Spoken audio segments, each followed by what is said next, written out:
आप सुन रहे हैं जामिया कम्युनिटी रेडियो FM 90.4 में हूं शकील अख्तर। दोस्तों, आप जानते हैं कि हिंदुस्तान में जो आज़ादी मिली है इसकी एक तवील तारीख़ है। काफ़ी जद्दोजहद, काफ़ी कुर्बानियाँ देने के बाद हमने 15 अगस्त और 26 जनवरी की इस मंजिल को तय किया है।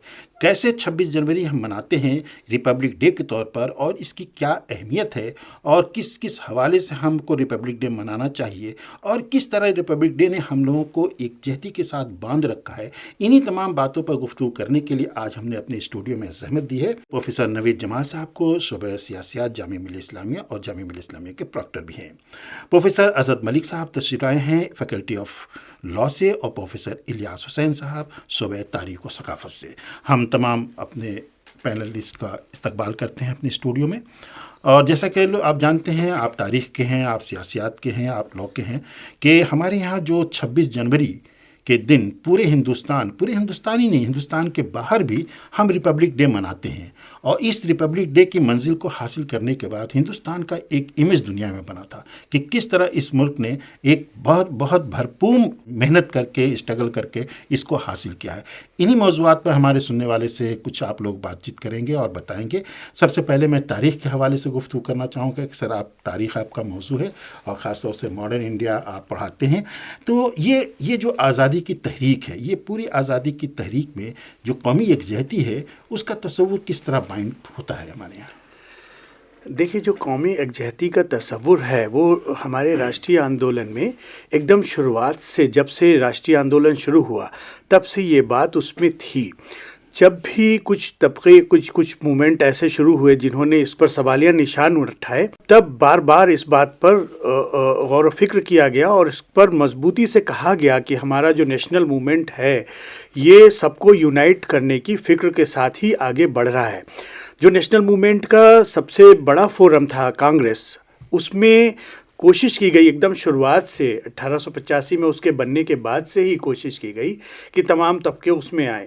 लेकिन गांधी के आने के बाद इस पे बाकायदा कोशिश हुई, चाहे वो ऐसे तबके हों जो पूंजीवाद से जुड़े हुए हों, वो उसमें आए, चाहे मज़दूर उसमें जुड़े हों वो आए, किसानों को उसमें लाने की कोशिश की गई, लेकिन ज़मींदारों को छोड़ा नहीं गया।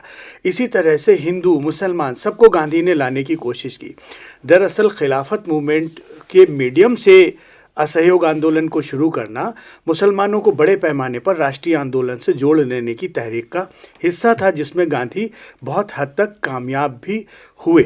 इसी तरह से दलितों को, नीची जातियों को, क्योंकि आंदोलन जब शुरुआत हुई तो ऊंची जाति के जो पढ़े लिखे लोग थे वही आए, लेकिन नीची जाति के लोगों को, उन्हें भी शामिल करने की कोशिश की गई। तो इस तरह से कास्ट के बेस पर, जाति के बेस पर, क्लास के बेस पर, रिलीजन के बेस पर, डाइवर्सिटीज़ के बेस पर, दूसरी डाइवर्सिटीज़ जैसे ज़बानों के बेस पर गांधी ने सबसे पहले आंध्र प्रदेश PCC का गठन करवा दिया ताकि भाषाई आधार पर एक जहती को कायम किया जा सके। तो इन तमाम तरह की जो हमारी डाइवर्सिटीज़ थीं उनको जोड़ने की कोशिश हमारे राष्ट्रीय आंदोलन ने की है। ये सिर्फ कांग्रेस के तहत होने वाले राष्ट्रीय आंदोलन में नहीं था, जो हमारे क्रांतिकाली आंदोलन थे उनके नायकों ने भी बराबर ये कोशिश की, चाहे वो चंद्रशेखर आज़ाद हों, चाहे भगत सिंह हों, या बाद में सुभाष चंद्र बोस हों। आज़ाद हिंद फौज के माध्यम से, मीडियम से उन्होंने जिस तरह के तराने उसमें लिए, जिस तरह के सिंबल्स उसमें लिए, जिस तरह की भाषा उसकी सिलेक्ट की, हिंदुस्तानी रोमन स्क्रिप्ट में, वो सब हमारी एकजहती के बेमिसाल नमूना है। तो इस तरह से राष्ट्रीय आंदोलन एक जहती को, नेशनल इंटीग्रेशन को बनाने में बहुत अहम रोल अदा करता है, जो हमारे कॉन्स्टिट्यूशन में बाद में हम कहें कि फलित होता है। बहुत अच्छी बात आप इलियास साहब आपने बताई कि पूरी तारीख़ में जद्दोजहद की जो तारीख़ है हिंदुस्तान की आज़ादी की, हर तबके के लोगों ने इसमें हिस्सा लिया है, इसमें कोई दो राय नहीं है। लेकिन डॉक्टर साहब, इसके साथ ही मैं महसूस ये करता हूँ कि जिन बड़े लोगों ने हिस्सा लिया उनकी एक्टिविटीज़ तो डॉक्यूमेंट हो गई, लेकिन वो तबका जो बहुत निचला तबका था वो इतनी जोश के साथ आगे बढ़ा, लेकिन उसके डॉक्यूमेंटेशन नहीं हो पाई। इसकी एक मिसाल दूंगा कि एक साहब ने एक मसनवी लिखी है, कायदे फरंग, और उस पूरी मसनवी में मारे डर के उस राइटर ने अपना नाम नहीं बताया, लेकिन उस पूरी मसनवी के अंदर, पोइट्री के अंदर, अंग्रेज़ों के ख़िलाफ़, उनके जुल्म सितम के ख़िलाफ़, और हम मिलजुल करके काम करें, आज़ादी हासिल करें, पूरी चीज़ भरी पड़ी है, नहीं पूरे जज्बात उसके भरे पड़े हैं। तो वाकई हमारे हर तबके ने इसके साथ हिस्सा लिया है। अब मैं मुखातिब होना चाहूँगा प्रोफेसर नवेद जमाल साहब के साथ सुबह सियासियात जामिया मिल्लिया इस्लामिया से ताल्लुक़ है। आप ये बताएं कि फेडरलिज़म जो हमारे यहाँ है, ये फेडरलिज़म किस हद तक मददगार है हमारे रिपब्लिक स्ट्रक्चर को कायम दायम रखने में? सर्वप्रथम मैं सभी को गणतंत्र दिवस की बधाई देना चाहूँगा और सारे श्रोता जो हमसे जुड़ रहे हैं। ये बहुत जटिल प्रश्न है जो आपने पूछा कि किस तरह संघवाद, जब हम बात कर रहे हैं फेडरलिज्म की, किस तरह आज हम देखते हैं। तो सबसे पहले तो मैं यही कहना चाहूँगा, जो इस समय हम जो हमारा रिपब्लिक डे हम मना रहे हैं, उसका जो थीम है वो स्वर्णिम भारत है, विरासत और विकास। तो विकास तो तभी होगा जब जो 500 रियासतें हमने जोड़ के एक देश एक विधान में हमने सजोया है, और इसी में हमारा गणतंत्र भी बना, और गणतंत्र क्योंकि है तो इसी को हम मना भी रहे हैं। और ये संस्थागत तौर पे एक लोकतांत्रिक सुशासनित व्यवस्था है। आज जब हम देखते हैं जहाँ शक्तियों का विभाजन है, जहाँ केंद्र सरकार है और राज्य सरकार है, और अभी हमने देखा जो 73वां और 74वें संशोधन जब से लागू हुआ, तो पिछले गणतंत्र दिवस पे हमने वो मनाए भी पंचायतों के संदर्भ में, और पंचायतों के जो 400 अग्रणी लोग उसमें भागीदार भी रहे। तो वो हम देखते हैं कि किस तरीके से एक जो ढांचा है, और ये ढांचा इस संदर्भ में भी बहुत महत्वपूर्ण है कि जब गणतंत्र हम मना रहे हैं तो राष्ट्रपति झंडारोपण करते हैं, और यहाँ पे ये बड़ी एक समझने की बात है कि 15 अगस्त में हमारे प्रधानमंत्री होते हैं और यहाँ पे हमारे राष्ट्रपति होते हैं। तो ये क्योंकि गणतंत्र एक पूरे राष्ट्र को सजो के एक सामने रखा है कल्पना, और उसमें हमारे राष्ट्र की इंटीग्रिटी की जहाँ बात होती है, जहाँ अनेकता में एकता है, जहाँ हमारी भाषाओं में इतनी विविधता है, और हम सब ये झांकियाँ देख रहे हैं आज के संदर्भ में, और वो झांकियाँ किस तरीके से एक नया प्रारूप देश का सामने रख रही हैं। रूल ऑफ लॉ की बात करें कि कानून के समक्ष सब बराबर हैं, equality before law, equal protection of law. तो उस में हम देखते हैं कि संघवाद का स्वरूप और प्रारूप बहुत मुख्यतः है। लेकिन हमारा देश इतना सक्षम है कि जहाँ गांधी जी ने एक झंडे के नीचे, चाहे वो सरदार पटेल हों, चाहे और जो जितने भी नेता थे अग्रणी, मदन मोहन मालवीय, या उधर हम जाएं लाला लाजपत राय, सबको एक झंडे के नीचे लाके एक राष्ट्र में आह्वान दिया जिसमें महिलाएं भी अग्रणी रहीं, और एक नए राष्ट्र के फेडरल संघवाद की प्रारूप और संरचना 1930 में जब हम बात करते हैं मुख्य मूल अधिकारों की, तभी गठित हुई। और इसीलिए इसको 26 जनवरी को मनाते भी हैं उस दिवस के संदर्भ में, जहां हमने पूर्ण स्वराज का नारा दिया। बहुत बहुत शुक्रिया प्रोफेसर नवेद जमाल साहब, आपने बहुत तफसील से फेडरलिज्म किस तरह हमारे मुल्क के अंदर के रिपब्लिक को बचाए रखे हुए है और इसकी क्या अहमियत है, इस पर बहुत अच्छी और बहुत ही तफसील से आपने रोशनी डाली। अब मैं मुखातिब होना चाहता हूँ प्रोफेसर असद मलिक साहब, आपका ताल्लुक़ faculty of law Jamia Millia Islamia से है और आइन पर बड़ी अच्छी नज़र है इनकी। डॉक्टर साहब, मैं ये जानना चाहता हूँ कि आइन हिंद यानी कि इंडियन कॉन्स्टिट्यूशन ये कौमी इत्तेहाद को फ़रोग़ देने में या कौमी हुकूक को तहफ़्फ़ुज़ फराहम करने में किस हद तक माविन है, मददगार है? शुक्रिया। पहले तो मैं जामिया रेडियो को शुक्रिया अदा करता हूं कि हमें ये मौका दिया, और रिपब्लिक डे की सबको शुभकामनाएं। कॉन्स्टिट्यूशन ऑफ इंडिया जो हमारा fundamental law of the land कहा जाता है, जब हम उसकी शुरुआत देखते हैं, जब कॉन्स्टिट्यूएंट असेंबली बनाई गई, तब से ही हमारे फ्रेमर्स ने इस बात को ध्यान में रखा कि हर तबके का कहीं ना कहीं कोई ना कोई तरीके से शिरकत हो उसमें कॉन्स्टिट्यूशन के बनाने में, ताकि उन्हें एहसास हो कि उन सब की भागीदारी रही है इस भारत के संविधान को बनाने में। जब प्रोपोर्शनल रिप्रेजेंटेशन के बेस पर जब कॉन्स्टिट्यूएंट असेंबली को चुना गया, तो उसमें डिवाइड कर दिया गया सिख, हिंदू, मुस्लिम, जनरल, प्रेसिडेंसीज, कमिश्नरीज, हर एरिया का नुमाइंदा वहाँ पर मौजूद था, ताकि वो कॉन्स्टिट्यूशन की फ्रेमिंग में अपनी बातों को कह पाए। और जो कॉन्स्टिट्यूएंट असेंबली बनाई गई, जिसमें डॉक्टर भीमराव अम्बेडकर जो उसके चेयरमैन थे ड्राफ्टिंग कमेटी के, तो इस तरह से भारत के संविधान को बनाया गया ताकि यूनिटी, डाइवर्सिटी को ध्यान में रखते हुए हर तबके का वहाँ पर रिप्रेजेंटेशन हो, और वो हमारे भारत के संविधान से रिफ्लेक्ट भी होता है। अगर हम भारत के संविधान की प्रस्तावना को देखते हैं, जिसे हम प्रियम्बल कहते हैं जी, उसका पहला लफ्ज़ B the people of India. वो कहते हैं हम भारत के लोग भारत को एक संपूर्ण प्रभुत्व संपन्न समाजवादी पंथ निरपेक्ष लोकतंत्रात्मक गणराज्य बनाने के लिए तथा उनके समस्त नागरिकों को सामाजिक, राजनीतिक, आर्थिक न्याय प्रदान करने के लिए, विचार, अभिव्यक्ति, उपासना की स्वतंत्रता और उसके बाद समानता प्रदान करने के लिए, और बंधुता और राष्ट्र की एकता और अखंडता बनाए रखने के लिए। तो ये लफ्ज़ जो बी द पीपल है, ये एहसास दिलाता है कि इस भारत के संविधान को बनाने में हर शहरी का उतना ही रोल है जितना कि हमारे नेताओं का है, ताकि उन्हें ये एहसास हो कि भारत का जो संविधान है ये उन्होंने खुद बनाया है। और जब हम इसके आगे बढ़ के जाते हैं, जिसमें यूनिटी और डाइवर्सिटी, जिसमें एक लफ्ज़ था fraternity assuring the dignity of the individual, और unity and integrity of the nation, जो 42nd अमेंडमेंट से हमने जोड़ा गया, ताकि ये फीलिंग हो कि हर भारतवासी ऐसा महसूस करे कि पूरा हिंदुस्तान उसका घर है। और इसके लिए पहला अनुच्छेद जो है article 1, India that is Bharat shall be union of state, ये रिफ्लेक्ट करता है कि पूरे हिंदुस्तान में जितने भी राज्य हैं, लेकिन उसका एक यूनियन है जिससे वो उस इंजन की तरह जुड़े हुए हैं। जैसे जब रेल की ट्रेन होती है तो उसमें एक इंजन होता है, बाकी कंपार्टमेंट होते हैं और एक दूसरे से कनेक्टेड हैं। तो ये भारत के संविधान में इस बात को ध्यान में रखते हुए लाया गया। साथ ही साथ मैं ये भी कहना चाहूँगा कि जो हमारी नागरिकता है, जो हमारा अनुच्छेद 5 है कि भारत का नागरिक है, वहाँ राज्य का नागरिक नहीं होगा। यह एहसास दिलाता है कि हर भारतवासी के लिए संविधान एक है और हिंदुस्तान एक है। और साथ ही साथ हर भारतवासी को ये फ्रीडम दी गई है, स्वतंत्रता, कि हिंदुस्तान में वो कहीं भी जाए उसे पासपोर्ट की जरूरत नहीं है, वो ज़मीन खरीद सकता है, वो मूवमेंट कर सकता है, उसे इस बात की फ्रीडम्स दी गई हैं। इसके अलावा क्योंकि हमारे हिंदुस्तान में तमाम लैंग्वेजेस हैं, तमाम कल्चर्स हैं, कस्टम्स हैं, तो उन बातों को ध्यान में रखते हुए भारत के संविधान निर्माताओं ने हर तबके को उसका नुमाइंदगी हो, इस बात को ध्यान में रखते हुए ये प्रोविजन ऐड करे गए। राइट टू रिलीजन जो हमारे यहाँ आया, सबको अपने धार्मिक स्वतंत्रता दी गई। साथ ही साथ जो कल्चर, जो लैंग्वेज, जो स्क्रिप्चर है, जो आर्टिकल 29 प्रोटेक्ट करता है, और साथ ही साथ जो अकलियत हैं, जो माइनॉरिटीज़ हैं, उनका भी ख्याल रखा गया। आर्टिकल 30 में जो कॉन्स्टिट्यूशन में उन्हें राइट टू एस्टेब्लिश और एडमिनिस्टर एजुकेशनल इंस्टीट्यूशंस की जो राइट्स दिया गया। और साथ ही साथ हमारे सबसे ज़रूरी चीज़ जो हर भारत के नागरिक को, हर शहरी को ध्यान में रखनी है, वो है हमारी फंडामेंटल ड्यूटी, जो हमें इस बात का एहसास दिलाती हैं कि हमें इस संविधान को कैसे रिस्पेक्ट करना है, और साथ ही साथ उसमें कैसे हमें ब्रदरहुड और हार्मोनी को आगे बढ़ाना है, और जो हमारा कंपोजिट कल्चर है उसे कैसे हमें सजो के रखना है।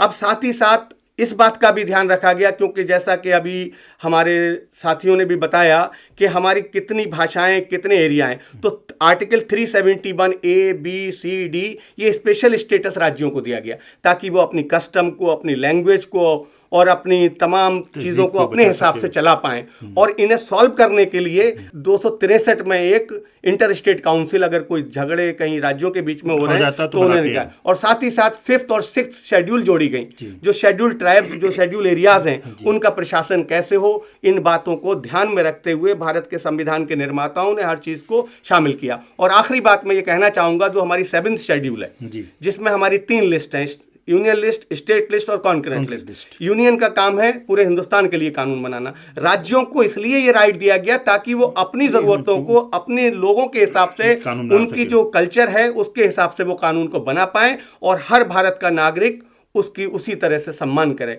क्योंकि उसे ये महसूस हो कि वो भारत का नागरिक है और ये संविधान बनाने वाला वो है। बहुत बहुत शुक्रिया प्रोफेसर अजहर मलिक साहब, आपने तो बहुत तफसील से ये बातें बता दी कि किस तरह हिंदुस्तान की कॉन्स्टिट्यूएंट असेंबली ने जब ये काम चल रहा था फ्रेम करने का कानून का, तो किस तरह समाज के अलग अलग वर्गों का ख्याल रखा, माइनॉरिटीज़ का भी ख्याल रखा, अक्सरियत का भी ख्याल रखा, पहाड़ के इलाकों में जो है उनका भी ख्याल रखा, और इस तरह एक ऐसा गुलदस्ता बन के हमारे सामने आया जिसकी पूरी मिसाल दुनिया में कहीं नहीं मिलती, कि इंडियन रिपब्लिक की तरह जिस तरह हम कानून हमें प्रोटेक्ट करता है, जिस तरह कानून हमें इजाज़त देता है कि आप ये काम कर सकते हैं, ये कर सकते हैं, ये करते हैं, इस तरह के कर करके पूरी दुनिया में हमने अपनी एक छवि बनाई है। एक तरफ तारीख की तरफ फिर लौटते हैं डॉक्टर साहब, और पूरे मुल्क में गणतंत्र दिवस मनाया जा रहा है, तो तारीख के हवाले से जब हम कभी 26 जनवरी के परेड को देखते हैं डॉक्टर साहब, तो परेड को देखते वक्त क्या महसूस करते हैं कि क्या ये यौम जमहूरियत की तकरीब हमारी आज़ादी के सफ़र को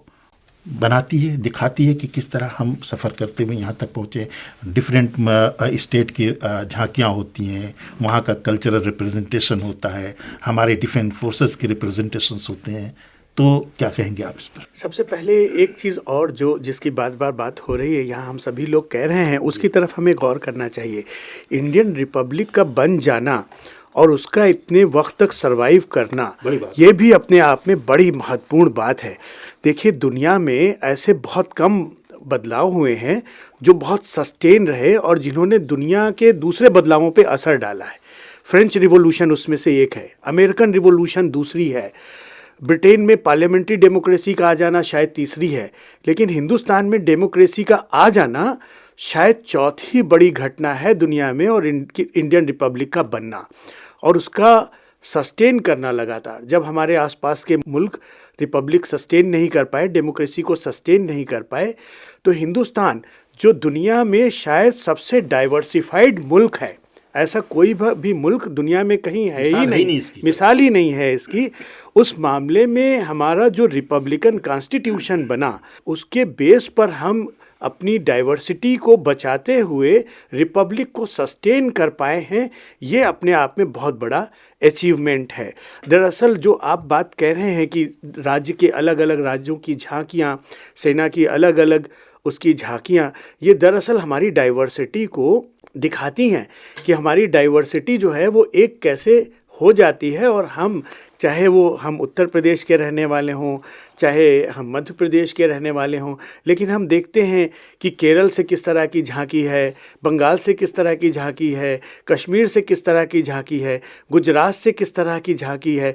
तो हम उसके कल्चर से वाबस्ता होते हैं, चाहे वो बिहार के लोग हों, चाहे वो किसी और जगह के लोग हों, लेकिन दूसरे इलाकों को देख करके भी वो गर्व महसूस करते हैं कि ये हमारे भारत के लोग हैं। तो इस तरह से गणतंत्र दिवस की परेड भी हमें नेशनल इंटीग्रेशन की मदद करती है और उसका एहसास हमें कराती है और हम गर्व करते हैं उस पर। मुख्तलिफ झांकियाँ होती हैं, लेकिन हर झांकी लगती है कि हमारी अपनी है, खाओ वो किसी स्टेट का हो, उस स्टेट से हमारा कोई ताल्लुक ना हो, लेकिन ये एक एहसास पैदा करती है कि ना ये हमारे स्टेट की है, चाहे वो गुजरात हो, यानी कि हिंदुस्तान की है। जी। तो एक यूनिटी तो पैदा होती है। बहुत बहुत शुक्रिया आपका। अब मैं फिर एक बार नवेद साहब से गुजारिश करूंगा कि नवेद साहब, ये जो हमारे डेमोक्रेटिक वैल्यूज़ हैं, जमहूरी अक़दार, जैसे बराबरी है, इंसाफ है, आज़ादी है, इत्तेहाद है, क्या ये सब भी हमारी रिपब्लिक को बनाने में, प्रोटेक्ट करने में कुछ रोल अदा करती हैं? मुझे लगता है ये एक बहुत जटिल प्रश्न है, क्योंकि जब हम बात करते हैं लोकतांत्रिक मूल्यों की तो ये संविधान में ही निहित हैं। अब उसको लागू कैसे करना है, ये बड़ी चुनौती है। तो जब हमने देखा कि हमारी नीति आयोग का जो हमने योजना आयोग है, अभी नीति आयोग हो गया, नामकरण हुआ है उसका, जो गांधी जी ने वादा करा था कि हम आज़ादी दिलाएंगे, जो हम आपको एक नए चरम पे ले जाएंगे, जो नेहरू जी का भी आह्वान था कि योजना आयोग का गठन हुआ 5 वर्षीय योजना को लेके के सोवियत संघ से लाए के 5 साल में 1917 से 21 में महाशक्ति बन गया सोवियत संघ। तो आज भारत के समक्ष ये चुनौती है कि लोकतांत्रिक मूल्य, जब हम बात करते हैं समानता की, आज भी वो हमारे समक्ष चुनौती है। जहां हम स्वर्णिम भारत की बात कर रहे हैं तो ये विरासत है जो हमें मिली, जहां इनइक्वालिटी थी। अब विकास कैसे होगा, किस तरीके से न्याय होगा, न्याय संगत समाज होगा, किस तरीके से सबका समावेश होगा, एक भारत श्रेष्ठ भारत होगा, तो उस संदर्भ में हमें देखना होगा। लेकिन आज भी हम देख रहे हैं कि कुछ लोगों तक वो अवसर नहीं पहुंच पा रहे, चाहे वो आर्थिक अवसर हो, और वो इसलिए क्योंकि सामाजिक अभी विषमताएं बहुत हैं। और उस संदर्भ में हमें देखना होगा, जहां पंचायतों को हमें आगे आना होगा, समाज का क्या योगदान है। देखिए, एक तरफ हम देखते हैं संविधान तभी लागू होगा जब हम अपने निहित भाव से भी लोकतांत्रिक हों, कि हम अपनी समानता, जो घर में है समानता, समाज में समानता है, राष्ट्र के एक दूसरे के क्षेत्रों के प्रति समानता है, वो सब हो। दूसरा, ये जो भेदभाव वाली परिकल्पना है वो उससे दूर हट के एक भागीदारी की कल्पना हो, जहाँ डिसीजन मेकिंग प्रोसेस में लोगों की भागीदारी हो, जहाँ लोग ओनरशिप लें कि भाई ये राष्ट्र मेरा है, और उसी में ये सारी चीज़ें लोकतांत्रिक मूल्य आएंगे, जहाँ पे हम देखेंगे कि संस्था का प्रति हमारा ट्रस्ट बढ़ेगा और हम एक दूसरे के समान नागरिकों के, जैसे मेरे साथी ने चर्चा में बताया कि जब हम बात करते हैं कर्तव्यों का निर्वहन का, तो वहाँ हम देखते हैं फंडामेंटल ड्यूटीज़ बहुत बड़ी हैं कि राष्ट्र तो अपनी नीति का निर्वहन कर रहा है, लेकिन अब लोगों की भागीदारी में ही लोकतांत्रिक मूल्य उभर के आने चाहिए, वो बहुत ज़रूरी है। और उसी संदर्भ में लोगों के द्वारा सरकार चल रही है, लोगों के हित में सरकार है, लेकिन जो सबसे बड़ी बात है, समाज के द्वारा, समाज के हित में, समाज के साथ, तभी हम आगे बढ़ेंगे। मैं ये कल्पना करता हूं कि आज हमारा स्वर्णिम भारत के संदर्भ में ये बहुत बड़ी चुनौती है, जिसको हमें मिलकर साझा आगे बढ़ना होगा। बहुत बहुत शुक्रिया प्रोफेसर नवेद जमाल साहब। वाकई सामीन, अगर आप गौर करें कि हुकूमत बहुत कुछ कर रही है, लेकिन अगर हुकूमत के इन इक़दाम को हम अपनी सर आँखों पर ना रखें, इस पर अमल ना करें, ठीक इसी तरह जिस तरह के ट्रैफिक रूल है कि सड़क पर गाड़ियाँ चलाई जाएँ, लेकिन हमें आज़ादी है। आज़ादी की मानी ये नहीं कि हम सड़क से हटकर फुटपाथ पर गाड़ियाँ चलाने लगे और सड़क पर गाड़ी चलाने की जगह हम वहाँ पैदल चलने लगे। तो जहाँ हमारे पर बहुत सारे राइट्स हैं, वहीं ड्यूटीज़ भी हैं। और आम जिंदगी में भी हमने ये महसूस किया है कि हम राइट्स की ज़्यादा बात करते हैं, ड्यूटीज़ की कम बात करते हैं। एक बार फिर मैं प्रोफेसर असद मलिक साहब से मुल्तमिस होना चाहता हूँ कि असद साहब, ये इंडियन कॉन्स्टिट्यूशन में हमारे पास प्रेम्बल भी है। ये प्रेम्बल किस हद तक हमारे सेकुलरिज्म को, हमारे रिपब्लिक बनने को किस तरह मदद करता है और किस तरह ये सेलिब्रेट करता है डाइवर्सिटी को भी? देखिए, प्रियम्बल एक आईना है हमारे संविधान का जी, और पूरा जो भारतीय संविधान का स्ट्रक्चर है वो प्रियम्बल पे खड़ा है। और कई बार कई लोगों ने कहा ये आइडेंटिटी कार्ड है प्रियम्बल, और ये हॉरोस्कोप है। और ये प्रियम्बल हमें ये दिखाता है, प्रियम्बल का एक पन्ना पढ़ने के बाद पूरे कॉन्स्टिट्यूशन में क्या हमारे भारत के संविधान निर्माता लाना चाहते थे वो रिफ्लेक्ट हो जाता है। उसके जो 81 वर्ड्स थे ओरिजिनली, अब 85 वर्ड्स हुए हैं। उसका एक एक लफ्ज़ इस बात को दिखाता है कि हमारा जो फ्रेमर्स थे उनका गोल्स क्या थे और उनके आइडियल्स क्या थे। जैसा कि मैंने अभी थोड़ी देर पहले भी जिक्र किया, we the people of India having solemnly resolved constitute India into sovereign, socialist, secular, democratic और रिपब्लिक इन इटसेल्फ। ये अपने आप में ये बताता है कि रिपब्लिक, सोशलिज्म, सेकुलरिज्म ये इसका पार्ट है। उसके बाद फिर हम भारत के जो नागरिक हैं वो एक वादा कर रहे हैं। किससे कर रहे हैं? भारत के नागरिकों से। वो वादा क्या है? To secure all citizen justice, social, economic, political, liberty of thought, expression, belief, faith and worship, equality of status and opportunity, and to promote among them all fraternity, assuring the dignity of the individual और unity and integrity of the nation। ये वादा कौन कर रहा है? भारत के लोग। किससे कर रहे हैं? भारत के लोगों से। अगर हर भारत का शहरी इस बात को ध्यान में रखते हुए, तो शायद कभी भी हम एक दूसरे के खिलाफ कभी लड़ाई भी नहीं लड़ेंगे। और कई बार जब हम झगड़े करते हैं, लड़ते हैं, झगड़ते हैं, तो वो एक शेर मुझे याद आता है कि तुम ही तो मुसन्निफ थे मेरी कहानी के, तुम ही तो मुसन्निफ थे मेरी कहानी के, इस तरह बदलोगे यकीना था कि हम खुद लिखने वाले थे इस भारत के संविधान को, और हम ही ने एक दूसरे के राइट्स को वायलेट कर दिया। और साथ ही साथ मैं एक केस का जिक्र करना चाहूंगा जिसमें Allahabad high court Nawab versus state of Uttar Pradesh में कहता है जो हमारी गंगा जमनी तहजीब है, इसे हमें हर भारत के नागरिक को संभाल कर रखना चाहिए, क्योंकि हमारे पुरखों ने आज़ादी के लिए अपना खून और पसीना बहाया है। और अगर हम आपस में लड़ेंगे तो ये हम इसे प्रिजर्व नहीं कर पाएंगे। तो उसमें एक पोइट्री शायद करते हैं जज साहब, और वो लिखते हैं, हम लाए हैं तूफान से कश्ती निकाल के, इस देश को रखना मेरे बच्चों संभाल के, तुम ही भविष्य हो मेरे भारत विशाल के, इस देश को रखना मेरे बच्चों संभाल के। बहुत बहुत शुक्रिया प्रोफेसर असद मलिक साहब, आपने बहुत अच्छे मौके पर खूब रिलेवेंट शेर आपने कोट किया है कि वाकई बहुत मशक्क़त, बहुत मेहनत के बाद हमने ये मंजिल हासिल की है, और आज जो आज़ादी की फ़िज़ा में हम सांस ले रहे हैं, ये एक दो दिन की बात नहीं है, 2-4 बरसों की बात नहीं है, बल्कि लगभग 1 सदी की जद्दोजहद के बाद हमें ये नसीब हुआ है कि हम खुली आज़ादी में सांस ले सकें। तो सामीन, हम पर यह ज़िम्मेदारी आयद होती है कि इतने हमारे पुरखों ने जो इतनी स्ट्रगल किए हैं, इसके नतीजे में जो हमें समरात मिले हैं, जो हमें फल मिला है, उसकी हम हिफाजत करें। अगर हम हिंदुस्तान की हिफाजत करेंगे तो हिंदुस्तान का सर ऊँचा होगा। और इनफरादी तौर से लेके इज्तिमाई तौर तक, यानी इंडिविजुअल से लेके कलेक्टिव एफर्ट होना चाहिए, और इस एफर्ट में हमें इस बात का हमेशा ख्याल रखना चाहिए कि हिंदुस्तान का हमाजहत तरक्की हो, हर सूबे से तरक्की। बस आखिर में कुछ बातें करके इसको समअप करना चाहूँगा। प्रोफेसर इलियास साहब, आपका सूबे तारीख़ से ताल्लुक़ है और सकाफ़त से भी आपका ताल्लुक़ है, तो तारीख़ और सकाफ़त के हवाले से गुफ्तगू करते वक्त हिंदुस्तान में जैसे कहते हैं ना कि हम त्यौहार मनाते हैं, 15 अगस्त हमारा एक त्यौहार है, आज़ादी का त्यौहार है, इससे बड़ा कोई त्यौहार नहीं हो सकता, है ना। इसी तरह हमारे पास 26 जनवरी एक त्यौहार है, जिस दिन हमने पूरी दुनिया को बताया कि रिपब्लिक क्या चीज़ होती है, और इंडियन रिपब्लिक ने एक पूरी दुनिया के एक मॉडल दिया है। ज़रा इन्हीं बातों पर समअप करते हुए अपने ख्यालात का इजहार करें कि 26 जनवरी और सकाफ़त। देखिए, 26 जनवरी इंडिया का गणतंत्र बनने के बाद इतने सालों में हमने एक कल्चर डेवलप कर लिया है। 26 जनवरी का एक कल्चर हमने डेवलप कर लिया। हालांकि इसकी शुरुआत तो पहले ही हो गई थी, 1930 में ही सबसे पहले हमने 26 जनवरी को आज़ादी मनाई थी, और उसके बाद से हम 26 जनवरी को मनाते आ रहे थे। लेकिन 26 जनवरी 1950 के बाद से हम इसको लगातार मनाते आ रहे हैं, और उसमें हमने एक कल्चर डेवलप कर लिया है।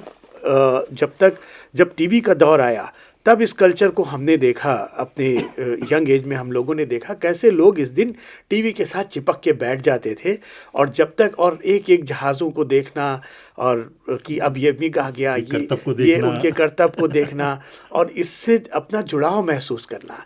ये इस कल्चर के मीडियम से हमने नेशनल इंटीग्रेशन को भी पाया है, और हमने अपने रिपब्लिक को स्ट्रॉन्ग बनाया है। इस बात को मैं कहना चाहूँगा यहाँ पर। तो बहुत बहुत शुक्रिया, और इस खुशगवार नोट के साथ ये गुफ्तगू ख़त्म करना चाहूँगा कि सारे जहाँ से अच्छा हिंदुस्तान हमारा, हम बुलबुलें हैं इसकी, ये गुलसिता हमारा। जब हम इसके बुलबुल हैं तो हम ही इसमें चहकेंगे, और जब हम चहकेंगे तो हमारी जिम्मेदारी है कि इस गुलसिता को सदा आबाद रहे, सदा ये खुश रहे, हर जहत से तरक्की इसकी होती रहे। बहुत बहुत शुक्रिया सामीन कि आप हमारा ये रेडियो जामिया रेडियो सुन रहे थे, जिस पर हम रिपब्लिक डे के हवाले से गुफ्तगू कर रहे थे। आज इस गुफ्तगू में जिन लोगों ने शिरकत की उनमें प्रोफेसर नवेद जमाल साहब, सूबे सियासत Jamia Millia Islamia and proctor Jamia Millia Islamia, professor Asad Malik साहब फैकल्टी ऑफ लॉ, और प्रोफेसर इलियास हुसैन साहब सूबे तारीख़ और सकाफ़त यहाँ तशरीफ़ लाए। आप सबों का मैं दिली तौर पर शुक्रिया अदा करता हूँ कि बहुत मसरूफ़ियत होती है आप लोगों की, लेकिन आप रेडियो जामिया के एक कहने पर आप फ़ौरन आ जाते हैं। बहुत बहुत शुक्रिया आप लोगों का। शुक्रिया आपका, बहुत बहुत शुक्रिया हमें दावत देने के लिए।